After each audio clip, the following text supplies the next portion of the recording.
हाय नमस्ते. माझे नाव वंदना दत्तात्रय कुंभार. मी माझ्या माहेरामध्ये राहते, त्यामुळे मी वडिलांचं नाव लावते. का तर मी या गावामध्ये अंगणवाडीचं काम करते, त्याच्यामुळं जी माझी ऑर्डर मिळाली होती ती माझ्या वडिलांच्याच नावाने मला मिळाली. त्याच्यामुळं जास्तीत जास्त मी वंदना दत्तात्रय कुंभार नाव लावते. तसंच माझ्या मिस्टरांचं नाव अतुल कुंभार आहे. बघा, आता तुम्हाला मी माझ्याबद्दल संपूर्ण डिटेल्स या यूट्यूब चॅनलमार्फत देणार आहे. तथापि आता प्रथमतः मी तुम्हाला पूर्ण माझ्या गावचा ॲड्रेस दाखवते. ही बघा, ही श्री नवसाला पावणारा महागणपती भांबर्डे क्षेत्र गणपतीवाडी इथे राहते मी या गावामध्ये. हे बघा, पूर्ण असं वातावरण आहे. हा रस्ता, इथून माझी शाळा अंगणवाडीची एक 50 मीटर अंतरावर आहे. हे मी चालतच क्षेत्र पार करत असते. हा रस्ता अतिशय नैसर्गिक अशा वातावरणामध्ये मी राहते. या भागामध्ये राहिल्यामुळे कोणत्याही प्रकारचा आजार शक्यता माणसाला अनुभवायला मिळत नाही. खूप नैसर्गिक वातावरण. हे बघा, तरी तुम्हाला मी लांबून माझी शाळा दाखवते. दूरवर तो स्टेज दिसतोय का, त्याच्या तिथे माझी शाळा आहे. हा याला नवरा नवरीचा डोंगर म्हणतात. हा आमच्या गावातला प्रसिद्ध डोंगर आहे. भांबर्डे गाव हे या डोंगरामुळेच ओळखले जाते. ही पहा, प्रत्येक माणसांनी इथे शेती केलेली आहेत. येणारी जाणारी माणसे बरीच आहेत. तुरळक माणसं अशी गाडीवर बघायला मिळतात.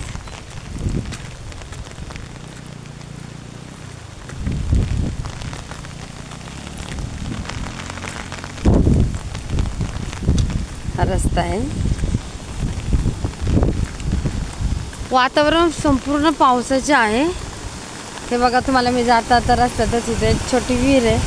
हे पाणी धबधबा कसं वाहतोय बघा, पूर्ण हिरवगार.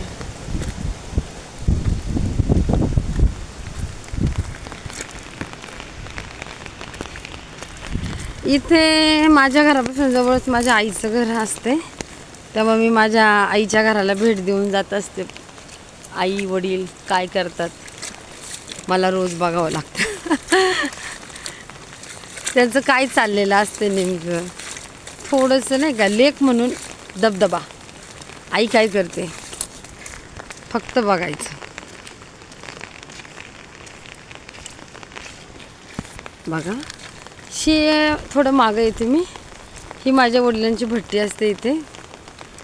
आता हा माल थोडा शिल्लक राहिला आहे, पण नक्कीच मी तुम्हाला उन्हाळ्यामध्ये हे काम दाखवेन.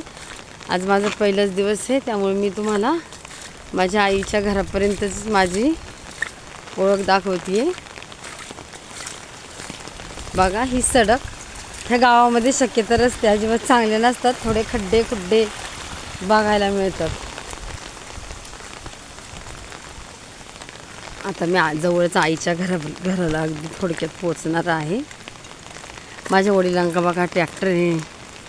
ट्रॅक्टर माझ्या वडिलांचंच आहे.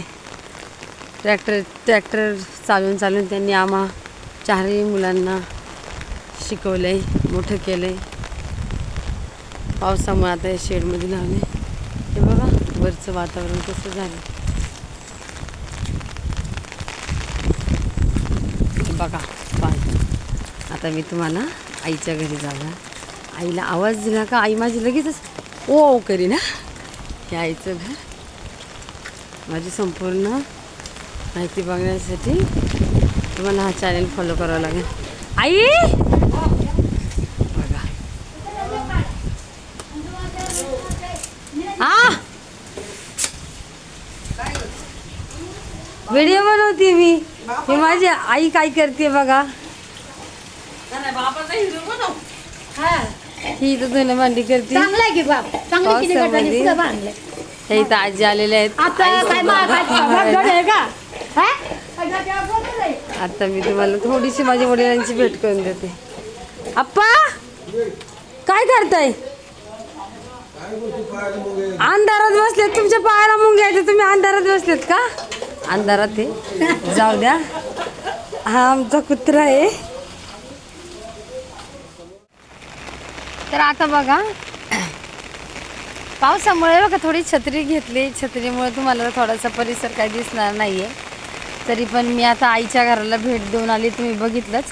आता तिथून परत आपल्याला रस्त्याचा मार्ग हा बघा. थांबा, दिसतोय का नवरा नवरीचा डोंगर? हा बघा, जाताना पूर्ण हा दिसतो. पूर्ण गावात, जोपर्यंत गावात आहे ना तोपर्यंत हा डोंगर आम्हाला दिसतच असतोय. आता मी तुम्हाला परत सडक बॅकग्राऊंड घेते.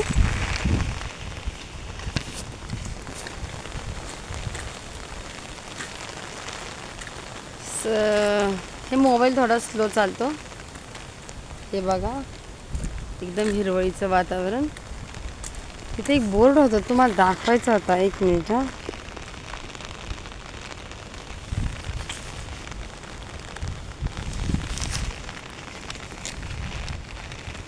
इथं बोर्ड लिहिलं आहे, आमदार श्री संग्रामदादा थोपटे, एकोले बस थांबा. इथूनच थोडा अंतरावर हे माझ्या आईचं गाव आहे. आता ती सडक मी पार करून आली आहे. आता ह्या दिशेला चालले मी. व्हिडिओ थोडासा बंद करतो.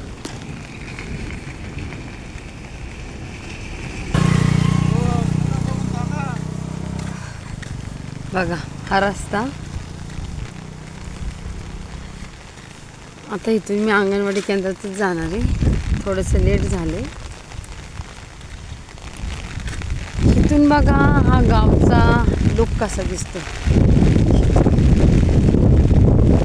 हा घनगड किल्ला आहे, तो पूर्ण धुक्याने झाकलेला आहे.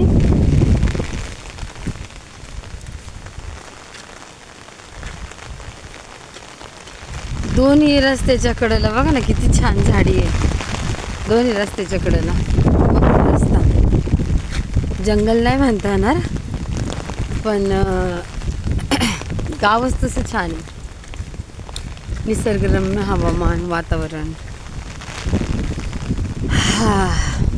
श्वास घेतला ना, पूर्ण हवा एकदम नॅचरल.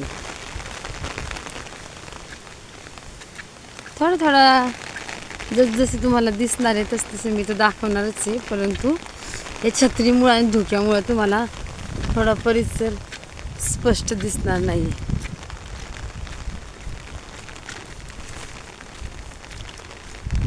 ह्या गावामध्ये 4 ते 5 वाड्या आहेत. मी राहते ती गणपतवाडी, आई राहते ती टेपवाडी, मी काम करते ती रामवाडी. आणि इथूनच बघा आता एक आतमध्ये रस्ता जातो. त्या रस्त्याला गायमुखवाडी, कातकरवाडा, एक हे गावठाण, एक बुद्धवस्ती आणि एक म्हणून त्याला परीट लोक ते लोक तिकडे राहतात. म्हणजे हा गाव भरपूर आहे, 1000 उंबरठ्याचा गाव आहे. परंतु आता सध्या गावात खूप कमी माणसं राहतात. तेव्हा का हा रस्ता जातो ना, हा अगदी कातकर वस्तीला, गायमुख वस्तीला जातो. एक दिवशी तुम्हाला निश्चितच मी तिकडे भेट करून देईल. बघा इथे काय लिहिलं आहे, लोणावळा, सालतर, आंबोली. म्हणजे हा रस्ता आहे ना, लोणावळा, सालतर, आंबोलीला जाणार. फिरणारी येतात, कोरडकच. हे बघा घर पूर्ण बंद आहेत. मी भांबर्डीच्या अंगणवाडीचं काम करते. इथे लोकसंख्या 375 होती गेल्या वर्षी. यावर्षी 275 आहे. म्हणजे बघा स्थलांतरित लोक होत राहतात, गावातून लोक जात राहतात. आणि शक्यता इथली भरपूर लोक पुण्याला राहतात. पण जी भैरवनाथाची यात्रा किंवा कुठले उरूस असतात त्यावेळेस पूर्ण गाव भरतो. आणि मुळात महत्त्वाचा विषय म्हणजे या गावामध्ये अजिबात रेंज नाही आहे. रेंज नावाचा प्रकारच नाही आहे. खूप माहिती देईल मी तुम्हाला, खूप. आता ह्या वर्षी बघा खूप पाऊस झाला. लोकांचं भात हे करण्याचं थोडंसं अडथळा निर्माण झाला त्यांना पावसामुळे पेरण्याला. हे लोक बघा इथे रेंजसाठी थांबले ते. इथे रेंज येत नाही, रेंजसाठी लोक थांबले ते. हा व्हिडिओच आहे मामा. काही काही शेती अगदी वशाट पडल्या ते ह्यावेळेस का त्यांच्या पेरणीचा नियम चुकला. पेरणीचा नियम चुकल्यामुळं शेतकऱ्यांवर मोठं संकट आलं आणि ह्या गावामध्ये फक्त भातच पिकतो. आता बघा इथं जे समर्थ हॉटेल, आता मी या घरात थोडीशी जाणार आहे. इथं ह्या घरामध्ये मी जाऊन माझा फॉर्म भरते रेंजचा.